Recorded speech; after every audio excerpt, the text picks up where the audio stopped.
Welcome to Shrabani's odyssey. আর আজকে আমি শেয়ার করব কিভাবে একটি নির্ঘুম রাতের পর আমি সুন্দর মতো সকাল 7টায় রেডি হয়ে চলে গেলাম ভার্সিটিতে। অ্যাকচুয়ালি এখন তো সেহেরি করা হয়, আমাদের রোজার মাস যেহেতু চলছে, তো সেহেরি করার পরে আমার আজকে একটু ঘুম হয় নাই, আর আমার রাতের বেলাও ওই দিন একটু ঘুম হয় নাই। মানে আমি অলমোস্ট সারা রাতে জেগেছিলাম। আর আসলে আমি 7টার সময় রেডি হওয়া স্টার্ট করলেও আমি উঠে গিয়েছিলাম 6টার সময়। তখন থেকেই হচ্ছে যে আমি টুকটাক আর কি রেডি হওয়া স্টার্ট করে দিয়েছিলাম। তারপর হচ্ছে তাড়াতাড়ি করে বের হয়ে গেলাম ভার্সিটির জন্য। আর এই তো এখন যেহেতু সকালবেলা, আর প্রতিদিন সকালবেলায় হচ্ছে আমি একজন রিক্সাওয়ালাকে পাই, এবং এখন ডেইলি হচ্ছে যে উনি আমাদের এই সাইডেই থাকে, তো ডেইলি ওনার রিক্সা দিয়ে আমার যাওয়া হয়। একদম ডেইলি ওনাকে আমি পাই এবং ডেইলি ওনার রিক্সা দিয়েই যাই। তো আজকে হচ্ছে তার ব্যতিক্রম কিছু হলো না। আমি যেই হচ্ছে এই যে এই অ্যাঙ্কেলটাকে পেয়ে গেলাম, তো ওনার রিক্সাতেই উঠে পড়লাম, এবং আমি রেগুলারই এখন ওনার রিক্সাতেই যাওয়া আসা করি। তো এই তো ওয়েদারটা ভালো ছিল, বাট আমার হচ্ছে প্রচুর মাথা ব্যথা করছিল, যেহেতু আমার ঘুম হয়নি অ্যান্ড কেমন অনেক এক্সস্টেড লাগছিল। আমার অ্যাকচুয়ালি ঘুম আসছিল প্রচুর, কিন্তু ওরকমভাবে ঘুম হচ্ছিল না।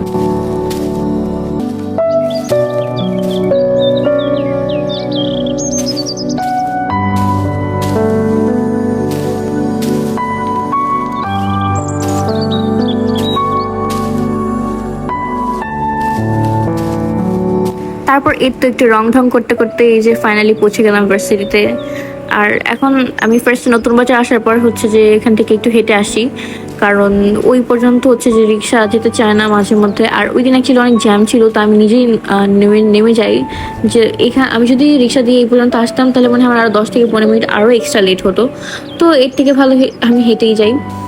তারপরে তো চলে গেলাম। আর কেমন যেন মনে হচ্ছিল আজকে ভার্সিটি একটু ফাঁকা ফাঁকা, মানে মানুষ কম লাগছিল, আই ডোন্ট নো ওয়াই। তারপর চলে গেলাম ক্লাসে, অ্যান্ড সকাল 8টার বোরিং ক্লাস এখান থেকেই শুরু। মানে সবাই দেখবেন যে একটু ঝিমাচ্ছে, সবারই হচ্ছে মানে অনেক একটু ঘুম ঘুম পাচ্ছে।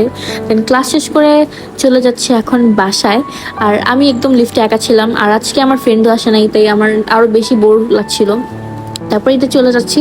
আর এই যে দেখেন, এই রিক্সাওয়ালা মামার হচ্ছে তার ছেলে নিয়ে এসেছিল, এবং সে আমাকে পরবর্তীতে আরও বলে যে তার ছেলেকে হচ্ছে স্কুলে আর কি পড়ে না বা ও পড়তে চায় না, তো মাদ্রাসায় ভর্তি করাবে।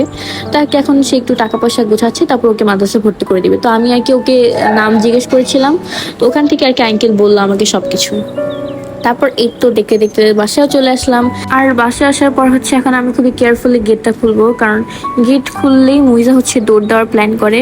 এই যে যেমন আজকে যেটা করছেও, আমি গেটটা খুলি আর ওকে একদম সাথে সাথে গেট খোলার সাথে পেয়ে যাই। তা আমি হচ্ছে যে পা দিয়ে ওকে ভিতরে নিচ্ছিলাম আর কি, মানে ও তো একদম দৌড়ে চলে যাবে। আর এখন আমার ওই রকম এনার্জি নাই যে ও চলে যাবে এবং আমি ওকে আবারও নিয়ে আসবো। তারপর বাসায় যে হচ্ছে ফ্রেশ হলাম, শাওয়ার নিলাম, অ্যান্ড ওর সাথে একটু দুষ্টুমি করছিলাম। দেন একদম ফিরে হচ্ছে ইফতারি টাইমে। আজকে ইফতারিতে ছিল খিচুড়ি। আম্মু হচ্ছে গরুর মাংস দিয়ে খিচুড়ি রান্না করেছিল, কারণ প্রতিদিনই হচ্ছে ভাজা পোড়া হচ্ছিল, একদম মানে প্রতিটা দিনই হচ্ছে ভাজা পোড়া কিছু না কিছু থাকে। তো আজকে ইফতারটা একটু আমার কাছে মানে ভালোই লেগেছে, যেহেতু আজকে একটু ভাজা পোড়া আইটেম ছিল না। তারপরে ইফতার শেষে নামাজ পড়ে চকলেট খাচ্ছিলাম, অ্যান্ড এইবার ভেবেছিলাম যে আমি একটু ওয়েটটা লস করবো, but I don't think so এটা পসিবল। কারণ আমি মানে যে পরিমাণ চকলেট খাচ্ছি এই মাসটাতে, এই রোজার মাসটাতে, প্রত্যেকটা দিন ইফতারের পর আমার চকলেট থাকেই থাকে। তো আমার জন্য ডায়েট না অ্যাকচুয়ালি।